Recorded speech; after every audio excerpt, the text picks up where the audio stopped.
How did my student with no work experience convince top investors like Sequoia and Y Combinator that they are the right team to back?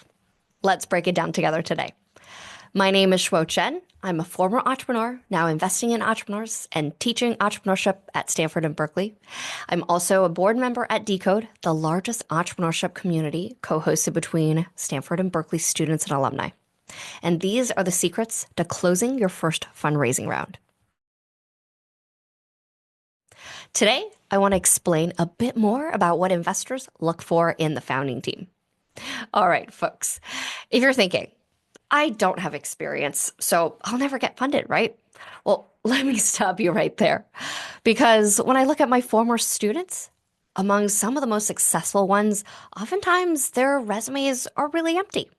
No leadership titles, no big tech internships, really nothing. Investors don't invest in resumes. They invest in teams. My former students who are successful, they convinced not one, but two of the biggest names in venture capital, like Sequoia and Y Combinator, that they were the team to back by showing their grit, hustle, and dedication. So, what are the factors to really think about here? Well, founders' grit and passion is super important here. The number one killer of startups isn't competition, bad ideas, or even running out of money. It's actually founders just straight up giving up. That's right, throwing in the towel, calling it quits, saying, you know what, maybe corporate life isn't so bad after all. Why is that, you might ask? Well, because the average amount of time it takes for a startup to go from founding to some kind of exit, whether it's in the form of an IPO or an acquisition, this beginning to end process in the US is on average about 10 years. And that is actually longer than the average American marriage. Crazy, right? So when you're thinking about that, investors' reaction is really thinking about, well, we're terrified of founders who just give up or break up. Investors are not just asking, do you love your startup now? They want to know, will you still love your startup when you're broke, exhausted, and the only feedback you get is from family members, and even they are lukewarm about what you're working on. So, how do you prove that you're not a quitter? Well, my former students nailed it by showing to investors just how they and their co-founders met. And by sharing these personal details about the story, it shows their grit and determination. And what was their story? Well, this particular team, they had met during class. They had gotten together to work on a group project that was building their very first entrepreneurial project. And they really became these weirdos who not only showed up early to class every time, but stayed after class very late. The course that I teach on campus is every Friday from 2 to 6 p.m. And these were the two students who would stick around during office hours every single time, 3 hours after class, just to get together and brainstorm how they can solve a particular problem better together. For 3 months, the two of them were obsessed with solving a tech problem, despite at those stages getting very little interest from potential users. But they didn't give up. Week after week, they kept coding, they kept pulling all-nighters, they kept on tweaking their solution until they finally had a breakthrough to finding a way to better solve that particular problem. Their shared determination turned into a friendship forged in fire, built on late nights, endless coffee, and a crazy passion for the same shared problem. Now, you might ask, well, why does any of this matter? Well, it's actually because investors love co-founder origin stories like this because it shows commitment, it shows grit, it shows passion. It's like the startup equivalent of a meet cute in a rom-com. Investors want to know, well, how did you two fall in startup love? And the answer, hopefully, that founders can provide will scream, we're in this for the long haul. Investors also want to see that you're so passionate about the problem that not solving that problem anymore would feel like abandoning your own child. You want to have founders who are obsessed with the problem. And I emphasize that point because being obsessed about the problem is being very, very different than being obsessed with the solution. You want to be obsessed with the problem so you can keep on iterating, building different solutions until you build the right solution to that particular problem.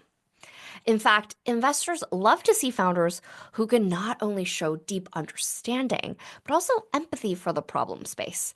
And also, ideally, if the founder has been in the user's shoes before, if they firsthand suffered from the problem, then they intimately understand why that is so challenging. If this sounds super dramatic, maybe, but it's not far off from the truth. When you look at some of the best founders in this space, they typically have experienced that particular challenge they're trying to tackle firsthand. And here's the thing. My students, especially the super successful ones who have since started amazing, incredible startups, they didn't just talk about the problem, they really lived it. Their personal story was so compelling that it made everyone in the room feel the problem. And that's a trick. So, we've talked a lot about why it is so important to show founders' commitment to a particular problem. And it's really all rooted in the importance of founders' grit and passion. So, let's also talk about another really important factor to the founding team as well, which is the founders' ability and hopefully some unfair advantages here. So when we talk about founders' ability, now I know what you might be thinking, which is, wait, are you telling me that grit and passion can actually make up for absolutely no experience at all? And the short answer is yes, but here's the kicker. It's not just about working hard. It's about learning smart and iterating quickly over time. Investors want a founder who can learn smart and fast, not just memorizing how-to books, but figuring things out on the fly. And when you look at some of the most successful students and founders I've worked with, they are absolute pros at this. They didn't just dive into building something shiny or over-engineering a certain product just because it looked cool. Nope. They really started with the golden question of what does the market actually need to solve this problem? And of course, the more narrow they can define a problem, the quicker they can iterate to finding the best solution to that problem. So instead of spending weeks on crafting the perfect prototype, they went straight to their customers, hundreds of potential users, and just interviewing and asking them the simple questions of what sucks right now about your particular solution to the problem? What are you doing about it now? And how can we make it better?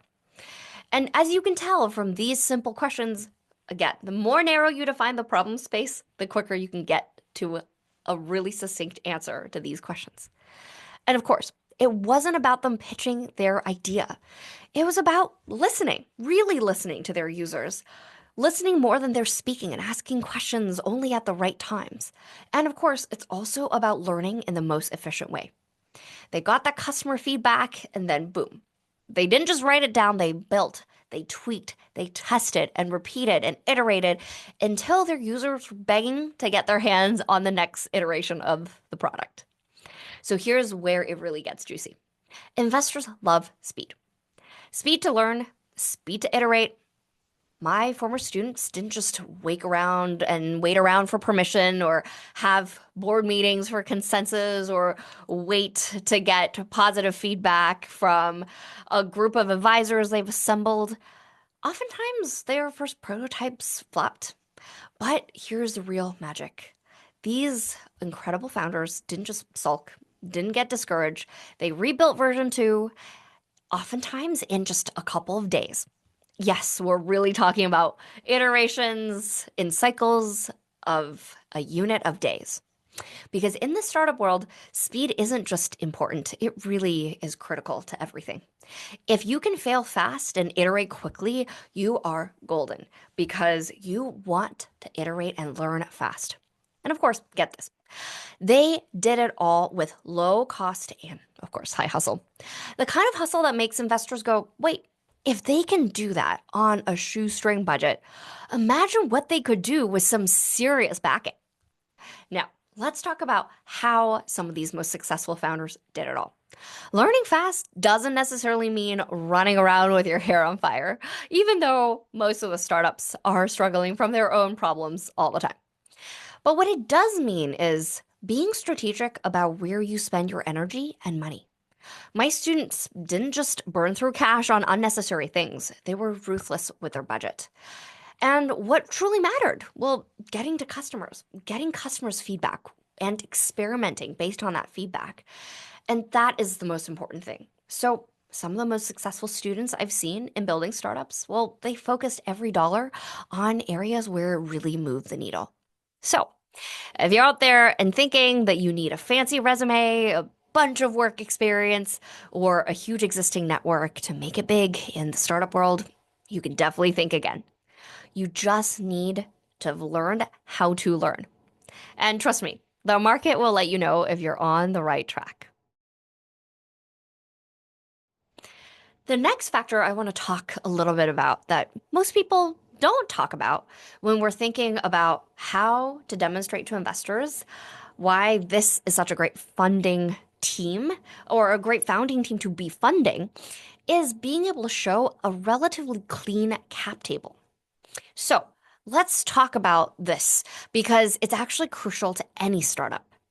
And you might think, hey, wait, the cap table has nothing to do with the founding team, but don't roll your eyes just yet. I know it sounds like one of those things that's so boring that it'll just put you right to sleep. But trust me, this is actually the foundation of your entire startup because it truly helps you align incentives within the founding team. And being able to understand how cap tables work and drive and align incentives is an absolute game changer. So, first, let's address the big question: equal or unequal split? Well, in some startups, the founders default to splitting the equity evenly. They're all in it together, right?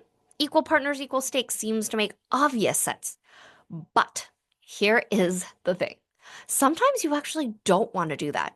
Most of the time, in fact, you don't want to do that because you need to have a clear sense of when people disagree, who makes the final decision? Can you all disagree and commit to going forward anyway? And if you have a team member who's going to contribute substantially more than everyone else, do you have the right cap table or equity split that reflects that? So, if somehow you make that person feel underpaid or undervalued, of course, they'll just take their talents elsewhere. And we just talked about the importance of being in the long game together.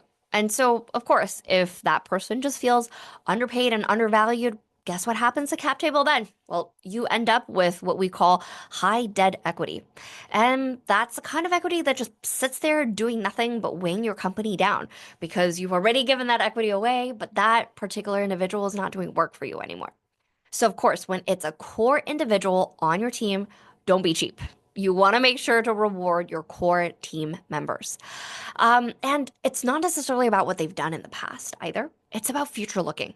So, if they've done a lot of work up until this point, but you're thinking about splitting equity now, what's important for this to be a future looking lens to think about, well, are they going to continue to contribute going forward? When we're talking about startup equity, it's not necessarily a let's keep all things super fair situation.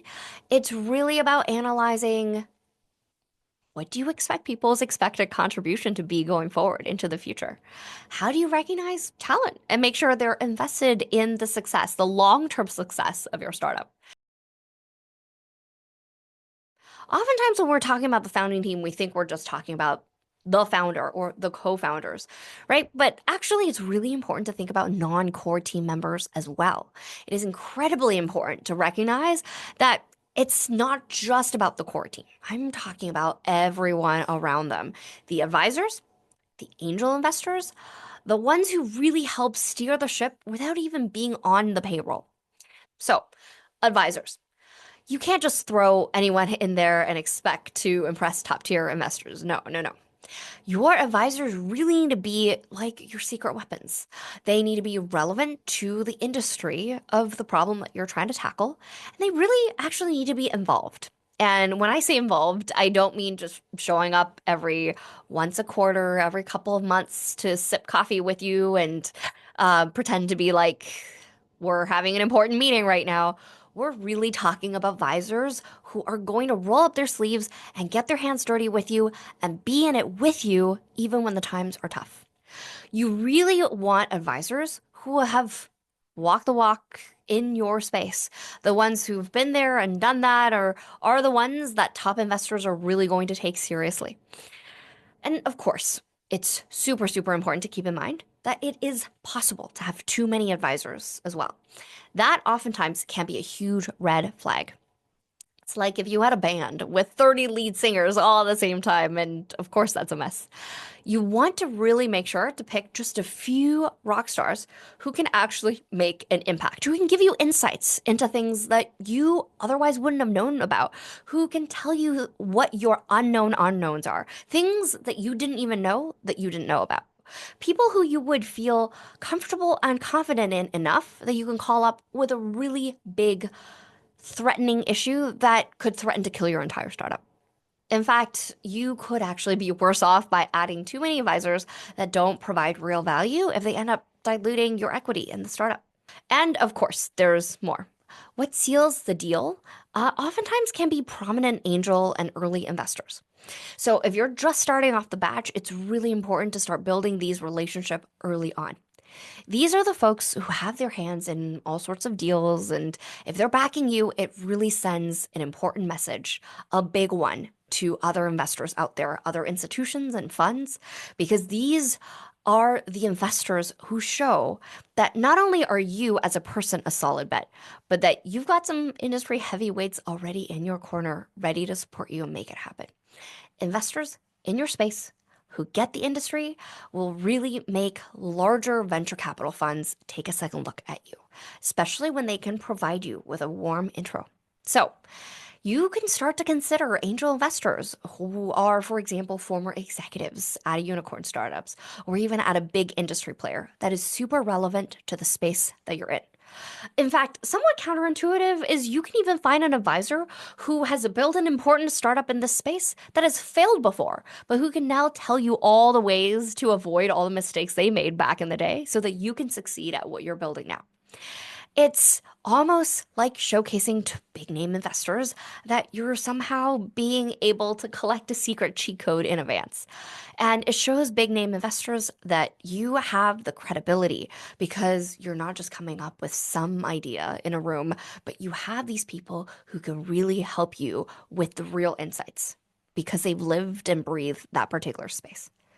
We've talked a lot today. So let's wrap this up. If you have no work experience or track record up until this time, but you want to convince top tier investors to back you, well, how do you think about that? It's really all at the end of the day about how to frame your story. Having a track record can help, sure. Having work experience can help, sure, but that's really not the only way to get investors on your side. Track record is just a proxy that helps investors see that you have the relevant traits and skills that make you the right founder or make multiple of you the right founding team to back. But it's not the magical ticket that guarantees you funding. Investors don't want to know what you've done or just what you've done. They really want to see how you're going to tackle this new challenge or solve new problems that come with building a new startup from the ground up. If you're able to showcase that passion and grit and commitment, then you've really got investors' attention. And with that, I hope this at least gives you a high level view into how investors are really thinking about how to pick the right team, the right founding team to be backing. Thanks so much for tuning in. If you enjoyed this content, please don't forget to hit the like button and subscribe for more startup insights. And if, of course, you have more questions or you got your own startup story to share, please drop it in the comments. I would love to hear how you're building and what kind of questions we might be able to help you answer so that you can build faster, better in your startup. We'll catch you at the next one. Thanks so much.